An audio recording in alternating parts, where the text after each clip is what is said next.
What's going on YouTube? It's your boy Sky High back with another video.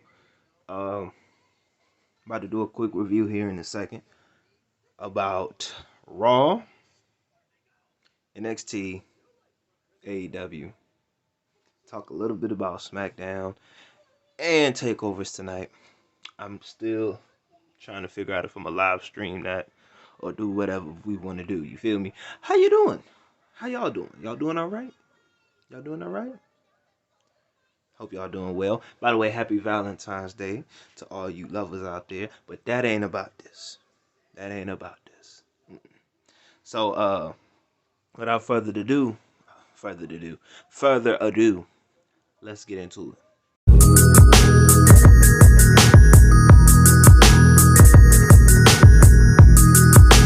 All right, guys, we're gonna start with Raw. So basically, we start off with a video package of Sheamus and Drew McIntyre documenting their excuse me, documenting their 10-year, 20-year friendship or whatever, how it fizzled out last week. By Sheamus doing the bro kick on Drew. Then after that, Adam Pearce is in the ring to have a huge announcement. And for some reason, Shane McMahon is there. I mean, I'm not mad, but why is he there? And he was only there for a couple seconds. Well, really, he was only there to make an announcement that the WWE title match will be defended in an Elimination Chamber match at Elimination Chamber.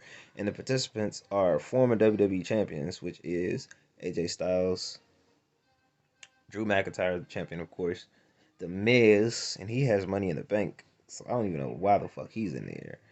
Jeff Hardy, and Sheamus, and Randy Orton. 6 people in the chamber, and it's for the WWE title. That will be defended at Elimination Chamber. That's kind of major. You know what I'm saying? Then after that, we move on to the first match of the night on Raw. AJ Styles versus Jeff Hardy. Real good back and forth match. Jeff Hardy to finish tried to hit the Swanton Bomb. He missed. And then AJ caught him in the calf lock. And AJ picked up the win. Which is, typical. You know what I'm saying? Looks like they're shitting all over Jeff Hardy. Maybe he'll be leaving the company soon. I don't know. But if he leaves the company, I hope he goes to AEW because his brother has a lot going on over there. You know what I mean? So I just don't like the way they're treating Jeff. So obviously Jeff is not gonna win the damn WWE title. You know what I mean? So yeah, like I said, AJ Styles wins. After that, we get I guess a backstage camera pan of Drew talking to Shane McMahon, and really they don't really talk about nothing. It's basically about how Drew used to have his back, and just some nonsense. Nothing really major. You know what I mean? It's not really that serious. Next match we had Kofi Kingston and Xavier Woods going against Retribution. I really don't like this feud. It's so random. I feel like there's no plot to it.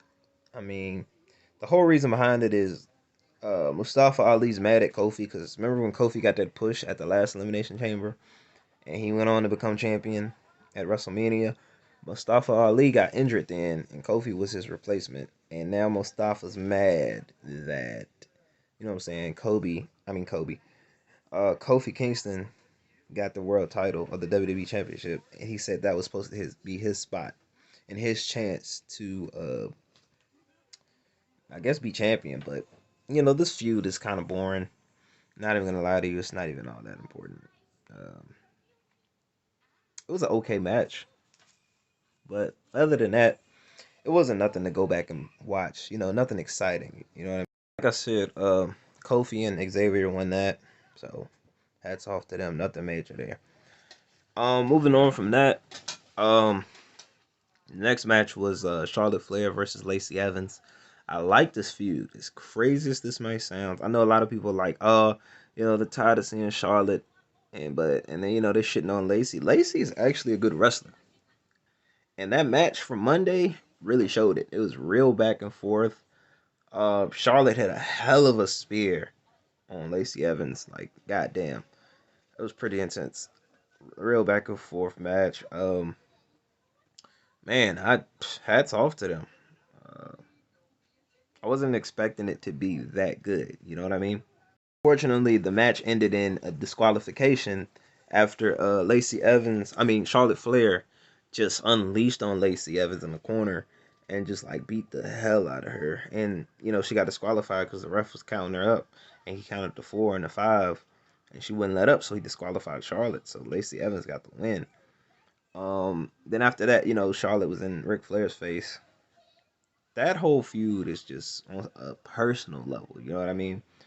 It's not a bad feud. I feel like it's gonna accumulate at WrestleMania with a match between them, maybe a no disqualification match or something, or a submission match or something like that. But that feud's okay. That feud's okay. But this is far from over between Lacey Evans and Charlotte.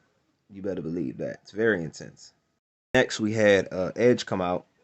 They talking about teasing his WrestleMania opponent, which we still don't know yet. He's been to SmackDown, he's been to Raw, he's been to NXT, and confronted all three champions, and we still don't know who he's gonna pick. I kind of like that because WrestleMania is literally in April. It's like the beginning of April or end of March, something like that. We got a long time until Mania, so it's keeping us interested, right? So Edge is out there promoing up, talking about his journey back. The Miz and Morrison comes out. The Miz talking about how Edge doesn't even need a title run or whatever, and he's basically talking like he's Money in the Bank. Then Edge just cuts him off and tells the Miz that he needs this, and his catchphrase, the Miz, is awesome. Edge is like, I was awesome 10 years ago. That's done, which I thought was dope. Edge's mic work is something fierce right now. You feel me? It's crazy. And he talks about how he wants it, how Miz wants it, and Edge needs it. Edge is saying he needs it. He needs this title. He needs this title journey or this title match. He needs a title around his waist. And I honestly feel like he's going to get it. I don't know who exactly he's going to fight, but I hope he gets the title from whoever. Hopefully it's a major championship. I can't see him fighting the NXT champion, but it's whatever. Whatever major title he gets, I'm going to be happy. Because Edge deserves every moment it is. You know what I'm saying? He deserves every single moment. The Bad Bunny and Damian Priest, uh, Miz and Morrison whole thing. Yeah, I'm not feeling that at all. I'm just gonna skip right over that because that's a bunch of bullshit. Why is Bad Bunny there? Why are they wasting Damian Priest's talent like this? From a highlight night at a Royal Rumble to coming out with Bad Bunny. Skipping that. Next, now this match. So Matt Riddle went against Keith Lee, right? I guess it was like a contendership match to see who fights Bobby Lashley for his United States title. Real back and forth and physical match, man. Oh my God, Matt Riddle was a tough son of a bitch. Jesus Christ, he really did his thing. You know what I mean? He really showed me that he can go in this ring. And Keith Lee, full power, man. It was a good back and forth match. Good back and forth match. It reminded me of the Daniel Bryan Cesaro match from SmackDown last week, which was top of the line wrestling, like very technical. You know what I mean? But at the end of that, Keith Lee pulled out the win, man. And let me tell you, it was a very hard fought battle. It was so technical, like so much power and force. Matt Riddle with the kicks and just giving his all to Keith Lee, and Keith Lee just you just gave it to him. You know what I'm saying? Yeah, hats off to Matt Riddle and Keith Lee for that match. Like I said, Keith Lee got the W. And at the end of the match is where you know, Bobby Lashley just came out and destroyed both of them. Like Bobby Lashley's on a Brock Lesnar tear. Like he's fucking unstoppable and just destroying people. You know what I mean? And he just comes out there and just like tosses Keith around like he's a little kid, destroys Matt Riddle, and shows his dominance as why he is the United States champion. And MVP shocked at his actions because he's never seen Bobby act like this before. But honestly, Bobby's act like this before. He acted like this before in TNA. You know what I mean? So they're basically turning Bobby Lashley to what he is, to what he was in TNA. Fucking dominant force. Fucking monster. Now, if they're building him up to face Brock Lesnar at WrestleMania, I'm down for that. I'm really down for that. But we got Lana and Naomi going against Shayna Baszler and Nia Jax. Just an exhibition match, not for the belts. Not too much going on there. You know, Naomi rolls up Shayna for the pin. It looks like Shayna Baszler and Nia Jax will put their title on the line against Lana and Naomi. Uh, I guess. I mean, I'm not gonna sit here. I mean, they're trying to give Lana a backbone. You know what I mean? It's cool. It's just not entertaining as much. Then you got the main event after that. Randy Orton versus Drew McIntyre. Once again, another great match. That's the third great match of the night. Um, Randy Orton, you know, tried to finish off Drew. Drew's about to hit the Claymore kick. Sheamus gets involved. DQ. Nobody wins. The show ends when Drew McIntyre Claymore kicks Sheamus, and it's Randy Orton leaves Randy Orton in the ring and that he's dominant. I mean, Raw was kind of average. Yeah, nothing really special happened. I don't even think Alexa Bliss was on there. Um, you know, I give it a 3. Not too exciting. Talk about NXT, shall we? So it started off with MSK versus El Legado del Fantasma. Uh, that match was fucking insane. 5 stars, 5 stars. MSK just amazing, bro. This Sunday, MSK advanced to the finals. They'll be fighting Grizzled Young Veterans who also won their match against uh Tommaso Ciampa and Timothy Thatcher. Man, that was a very physical match. You talking about brawling, knock down, drag around, throw them out type match. The Grizzled Veterans and Thatcher and Tommaso Ciampa put on a show. Those two tag team matches were fucking amazing. I'm interested to see tonight.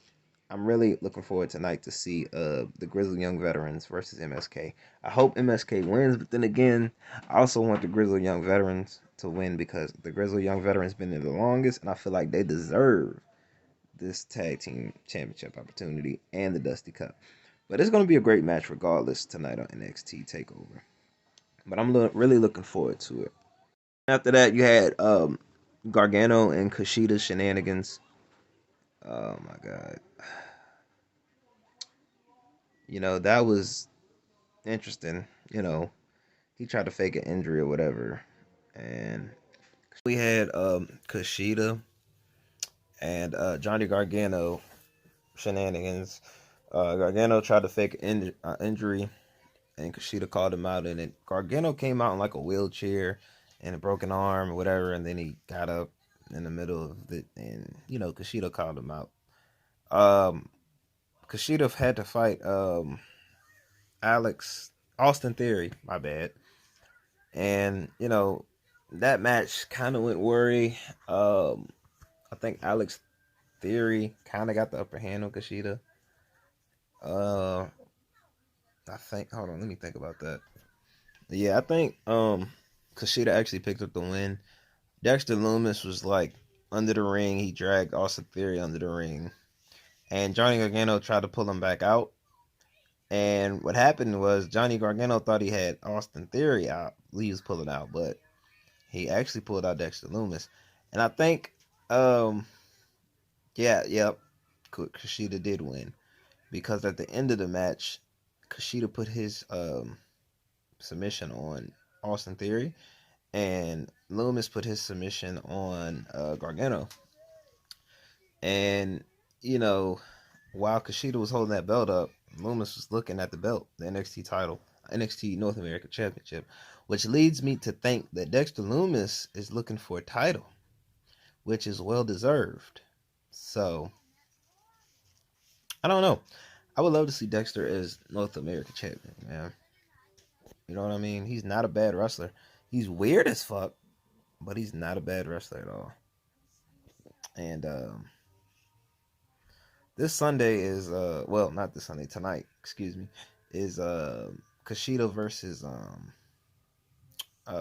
Johnny Gargano for the North American Championship.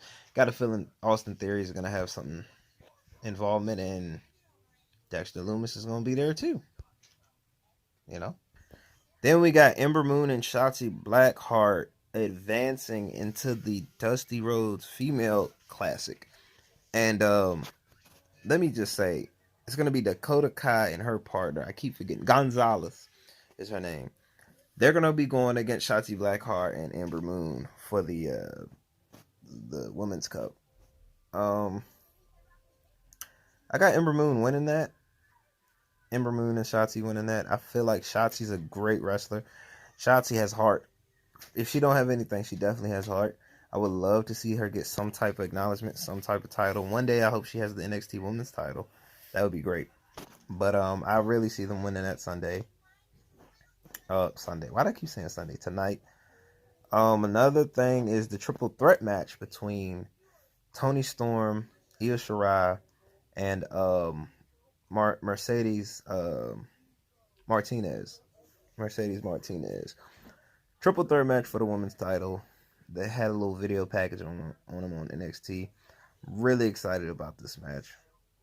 I feel like it's going to be a 5-star match. Io Shirai never disappoints. Toni Storm is not a bad wrestler. Mercedes is definitely a veteran and has the upper hand, but I see Io Shirai claiming the title and winning it all tonight. And also they had a video package about Pete Dunne versus Finn Balor. And yeah, as you know, Finn Balor, NXT champion, great champion, but Pete Dunne, I think it's his time, man. They had a video package on them for NXT. I mean, NXT wasn't, too crazy, but then again, you know what I'm saying, it was better than Raw. Way better than Raw. MSK match and the Grizzle Young Veteran match with Tommaso Ciampa and Timothy Thatcher. Both of those matches were great. 5-star. But I give NXT a 4 out of 5. Just because it had more action. Story's not boring. You know what I mean? So yeah. It wasn't bland, It just wasn't bland. So I'm really looking forward to TakeOver tonight. Considering NXT, the Go Home show was just pretty impressive, you know what I mean? So let's get on to AEW. Alright? Now, I got a lot to talk about AEW because I feel like Tony Khan has opened the forbidden door of wrestling. And I'll get to that soon. But first off, Dynamite, kicks off with the TNT Championship match. Darby Allin versus the bad boy, Joey Janela. Now, Joey ain't no hoe. You know what I mean? Joey is not to be played with. Great wrestler. Him and Darby put on a show, real back and forth. Another back and forth fight. Very hardcore. Fringe moments. The coffin drop, the miss. Oh, man. It was just crazy, man. And Darby Allin pulled out the victory. Still TNT champion. Very great match between him and Joey Janela. And that's just only the first match, right? Crazy, man. Just crazy. Then we got Sammy Guerrero. Sammy Guerrero. Why can't I say his fucking name? Sammy, he goes into the Inner Circle dressing room with MJF. He asks everybody to leave except for the cameraman. MJF is basically telling him that, Sammy's jealous of what him and Chris Jericho have. And then I believe MJF tried to record him saying that. And Sammy's just had enough, and he fucking like punched him right in the stomach and just left. And then, later on that night, the Inner Circle has a match. They go on to fight and win against the Acclaim, which is a very underrated team. Watch out for them. They're very underrated. I like those guys. But Sammy comes out and basically quits the Inner Circle. And then he proceeds to pack his stuff and say he needs some time away from the company and just leaves. So is he gone? Like what do we do with this? But I'm thinking he might cost MJF and Chris Jericho their tag team title match at Revolution against the Young Bucks. That's what I'm thinking. But we'll see. Then we got this thing with Hangman Adam Page and the Dark Order, and Hangman Adam Page and Matt Hardy. Matt Hardy wants to be a tag team with Adam Page, but Dark Order and Hangman still have some shit going on. So as he's talking to Matt Hardy, he's like, "Oh, I forgot my phone." And Dark Order was just there talking to him. So is Adam Page gonna join the Dark Order? Like, what are we doing with this? There's some questions to be answered about this. A couple weeks ago, you see Adam Page coming to the aid of the Dark Order. Then Matt Hardy begs Adam Page to tag with him. So I don't know what's gonna happen. Adam Page is kind of a by ear type of guy, does what he wants type of guy. So it's hard to tell with that situation. That's one of those up in the airs, Then from there, we got Tony Schiavone talking to Sting about their street fight against Team Taz at Revolution. And then as that's going on, they get interrupted by Team Taz, who's in a car for some reason. Then it pans out to a body bag tied behind the car. And who else is in the body bag? Darby fucking Allin. Yo, so they have this body bag tied to the car. And like I said, Darby Allin's in it. They're talking and they beat Darby to a pulp. Like he's unconscious. They zip the bag up and they just drive the fuck off with him in the body bag. If that isn't in some attitude era shit, I don't know what this, what I'm saying? I don't know what to say. That is technically some attitude era shit. I'm not mad at it, but it might have been a little too far. But Darby's used to like being a daredevil and doing crazy shit like that. So it's like, that's like a normal day to him. Then Sting runs off to the back to try to figure out what the hell's going on. The street fight between Team Taz, Sting, and Darby, I'm very interested in it because Sting hasn't wrestled since his match with Seth Rollins.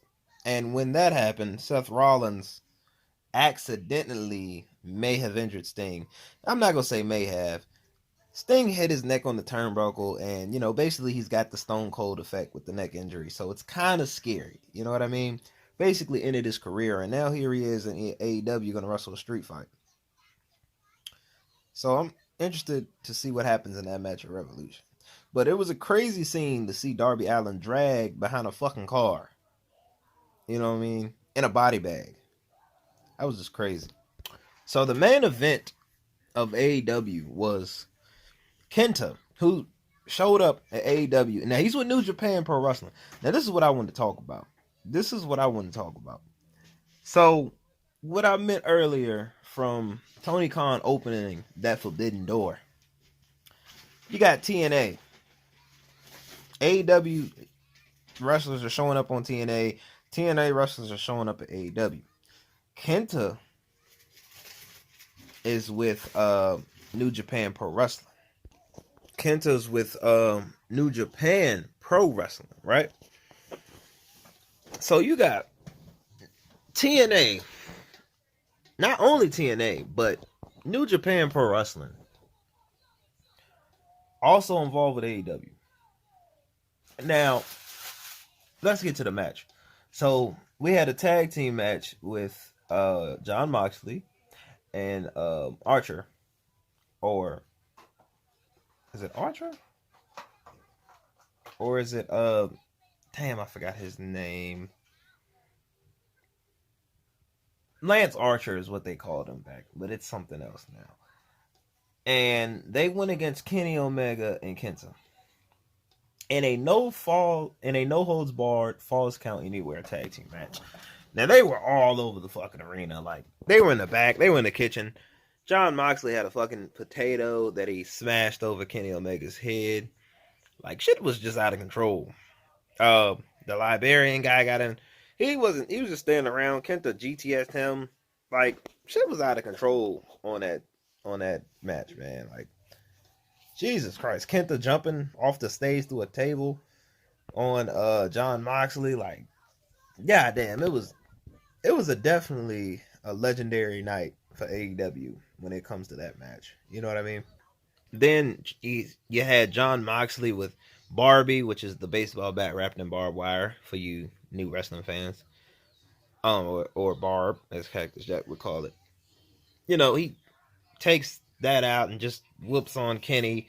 The Good Brothers get involved, you know, and then, you know, as the Good Brothers get involved, of course they hit the Magic Killer on Archer, and, you know, they take out Moxley, so Kenny Omega picks up the win on Archer, and they win the match.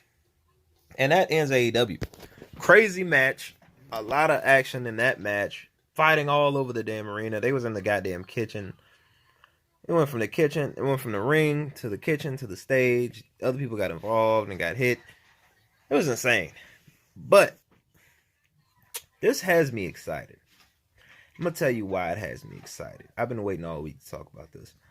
So, like I said, Kenta's in AEW now. He's from New Japan Pro Wrestling. The Good Brothers are in AEW. He's from TN. They're from TNA.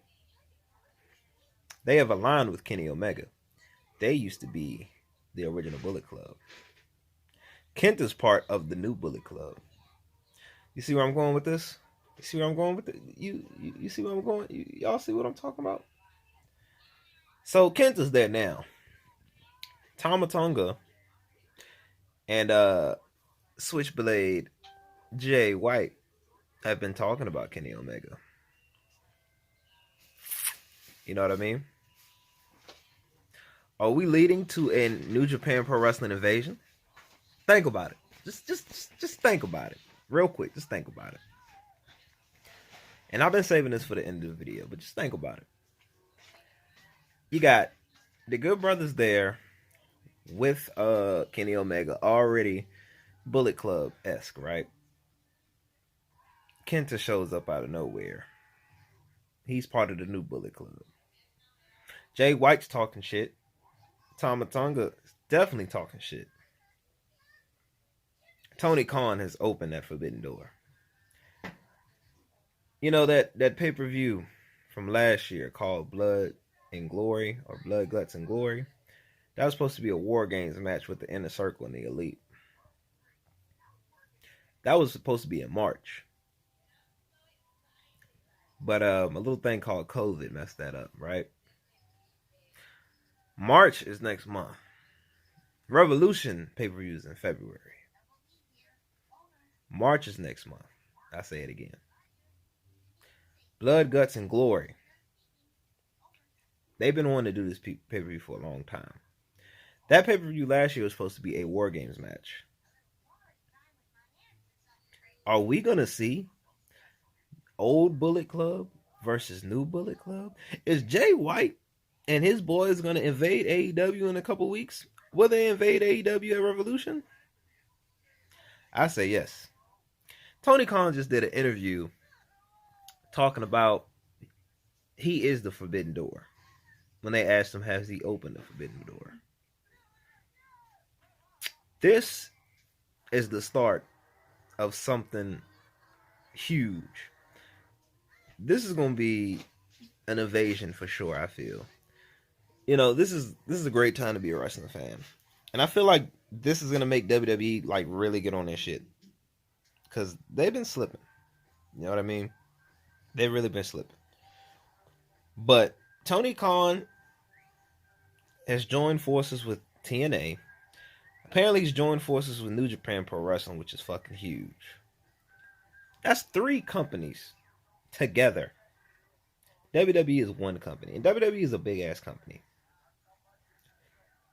An invasion angle for the New Japan Pro Wrestling to invade AEW to show who's the real Bullet Club, like NWO did back in the day. I feel it.